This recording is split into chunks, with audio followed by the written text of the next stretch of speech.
Liverpool 2, Chelsea 1. Whew.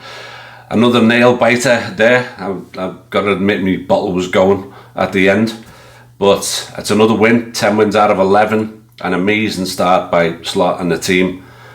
So let's get into it. First half, I've got to start with the tribute to the great Peter Cormack. For those of you who didn't see Peter Cormack, he was just a fantastic player, signed by Shankly, and won us a few titles, helped to win us a few titles anyway, and was just a wonderful player, wonderful man. So brilliant tribute there. So well into everybody involved in that. So Chelsea, you know, according to all of the so-called experts, we're only top of the league because we haven't played anybody, which, as I've said in the previous video, is complete nonsense. But anyway, Chelsea came into this game unbeaten in 7 games and with a 100% record away from home. So it wasn't going to be easy. I mean, with Cole Palmer, you know, we've got old hands up, right? He's a tremendous player and one who's caused many teams many problems. And they've been pretty free scoring as well. So it was always going to be a tough game. This one was never ever going to be easy. They're definitely on a better track than they've been the last few seasons. Anyway, it started off and it was a bit of a slow burner, like both teams sort of sizing each other up, loads of back play across the back 5, teams not willing to high press but not willing to sort of give anything in midfield. So it was a bit tedious the first 20 minutes, but then Liverpool sprang to life. Curtis Jones, who obviously we will talk about later in this video, but Curtis Jones gets in the box, the defender panics, brings him down, and Mo Salah steps up and fires it home, as he almost always does. So that was at a stage of the game where you couldn't really see where the chances were coming from because it was so cagey. But from that point on, we started to dominate quite a bit. Not so much in possession, but certainly in terms of creating chances and from the break or causing their defenders nervy moments. And to be honest, they didn't really cause us any nervy moments at all. So we end the half and we're 1-0 up. A second penalty decision was given, and then it went to VAR and it was then overturned. And I want to talk about that in a little bit when I talk about the referee. We also had a Gakpo goal that was offside, and it was a lovely move. Curtis Jones just didn't quite release the ball in time, so Salah had run offside, and his excellent pass to Gakpo didn't count, unfortunately. Also, their keeper got away with one. He hit it straight at Gakpo, and it ended up bouncing right back into his arm. So there was a lot of almost moments in a half where chances were at a premium.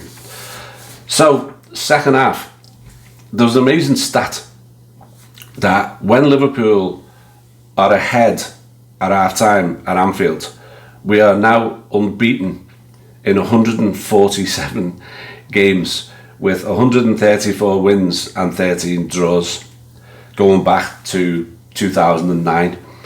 So you've got to feel confident, haven't you, when you're 1-0 up with a record like that. However, we started off as slow as you can possibly start off, gave all the incentive, momentum to Chelsea, who had the ball for the first 3 minutes of the second half, and suddenly they knock up the through ball through. Kanate plays Jackson onside, and he runs through and slots it. It was close offside, but you know what? We paid the price for a very lacklustre beginning to the second half. However, thankfully today we had probably the best performance in a red shirt from Curtis Jones, and within 3 minutes, Mo Salah, who again, you know, just has this ability to find those moments in games, and he puts in a peach of a cross, which was matched by Curtis Jones' brilliant run onto the ball, past about 3 defenders, and he calmly chips it over the keeper. And so we couldn't be depressed for too long because we were back in front after 3 minutes after conceding. From then on, it was a very interesting game, and this is something, I don't know about you, but I'm still getting used to it, whereby we don't particularly go all out for the third goal. We go for control, and it's not, we don't go defensive. We just go controlled. And Chelsea, you know, I'll fast forward to the end, but Chelsea in the entire game only had 2 shots on target, one of which they scored from. That just shows you the level of control that we have and the defensive discipline that we've got now. It's not the swashbuckling style of Jurgen, where we're going all out for that third goal and really going for it, but it stops the other team from creating hardly anything. Now that the game's over, it was brilliantly done. While the game was on, I was a nervous wreck, and especially the last few minutes when Chelsea obviously were going to have a go, and they had a couple of early moments, one where he headed it over the bar and one where he almost sneaked into the far post but he couldn't quite reach the ball. So anyway, we win the game 2-1. It was well deserved. Some interesting statistics about that game now. It was the least number of shots that we've had in a game for several years, and again, this comes out of the level of control. The other thing that was interesting and a bit hard to believe, but ever since we've had Slot in charge, we have this extremely high pass accuracy number of about 90%. Today it was 73%. I didn't see that as I was watching it. Didn't seem that low, but apparently that's what it was. But we were also outpassed by Chelsea, and Chelsea had much more possession. They had 58%, I think it was, possession in the game. But again, it was more Liverpool were just controlling the game. They weren't attempting to gain possession. They were just blanking Chelsea all over the pitch, and it worked. So fair play. Before I get to the shout-outs, I do have to talk once again, and I hate doing it, but what is going on with refereeing in this country? I mean, we all just saw the City game, right? We all just saw a VAR intervention not get overturned, which is what happens one every 50 times. What happens for them? And then today, within the first 5 minutes of the game, the referee had failed to give a blatant handball against Chelsea. It would have only been a free kick, but so what? It's a blatant handball. His arm's out like that. It was curled by Mo Salah. I didn't blast it at him. So it's a handball. He doesn't give it. Then Jota is clean through, and he gives a yellow card. Very, very similar to the one from Arsenal yesterday, except the other defender was a bit closer. But you're telling me that wasn't a goal-scoring opportunity from Jota? He's ahead of that defender who was close enough that they only give a yellow card. He's ahead of him, so that defender's got to catch him. And I don't think he would have. But anyway, that's within 6 minutes of the game. And then there was the Curtis Jones second penalty. Now, it really depends on what angle you looked at with that one as to whether the goalkeeper got enough of a touch on the ball or he didn't. But there were certain angles that showed that he got very little touch on that ball, and then he went right through Curtis Jones. Now, you can debate whether or not that's a penalty. I think it was, because of the force he went through Jones with. But here's the thing. The new rule is supposed to be the on-field decision only gets overturned when there's a clear and obvious reason to go to that monitor. And so if you applied the Man City situation, they obviously thought there was a clear and apparent reason to go to that monitor. He doesn't overturn it. To me, there's no way that referee can look at that and go, oh yeah, I definitely got that wrong. He doesn't give the penalty. The fourth one, though, was just in general across the game.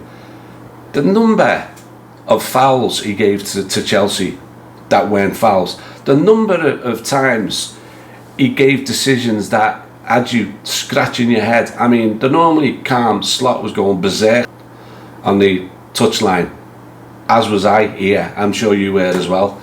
But it's just unbelievable the decisions that are given against Liverpool on an ongoing basis.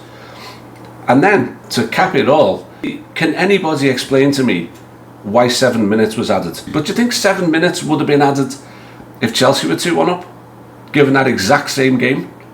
There was not 7 minutes. There weren't. Once again, referees are able to just call whatever they want, and there's no recourse to come back at them. Anyway, enough about it. So anyway, shout-outs.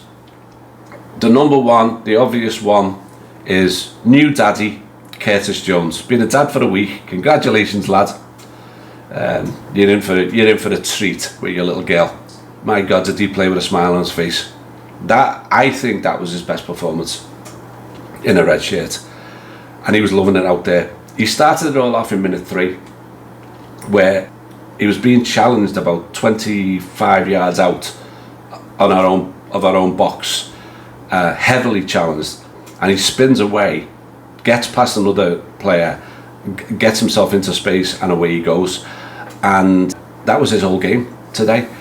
He made a brilliant block when I think it was 1-0 at the time, and he made or it might have been 1-1, and he made a brilliant block. He completely shackled Cole Palmer for the entire game.